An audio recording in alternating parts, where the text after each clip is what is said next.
Le pirate, c'est celui qui part à la conquête de navires et qui va essayer d'en prendre les trésors. Donc les navires établis, c'est quoi? C'est Universal, c'est Sony, c'est les majors de l'industrie musicale. Donc c'est partir à la conquête de ceux qui ont réussi à amasser des trésors. Et donc l'imaginaire de la piraterie, c'est partons à l'assaut. Et il y a des trésors là, et évidemment on ne peut pas ne pas penser aussi à tout l'imaginaire de l'esclavage. C'est-à-dire qu'à un moment, ces trésors se sont faits sur notre dos, sur le dos de nos communautés, et donc il y a une forme de revanche à aller récupérer mon or, j'en rêve encore, dit Booba. La piraterie, c'est aujourd'hui le nom d'un de ses labels de musique et une marque de vêtements dont il fait la publicité sur sa page Instagram. Mais qui se cache vraiment derrière le pirate? Un entrepreneur du rap parti de rien, assoiffé de réussite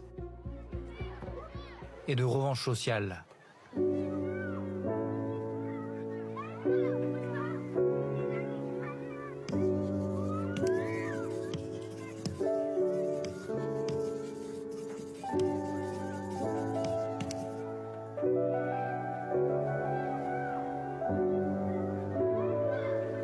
L'ancien instituteur de l'école primaire Jules Ferry a mis des années à faire le lien entre Booba, la star du rap hardcore, cru et violent, et le petit Eli Yaffa, son élève lorsqu'il était dans sa classe en CM2. Mais Michel Lecaër se souvient très bien de lui.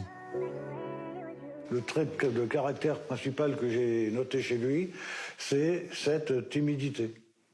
Et j'ai relevé aussi une envie de réussir. Il était attentif, il travaillait. Lorsque je donnais des consignes, il s'efforçait de les appliquer.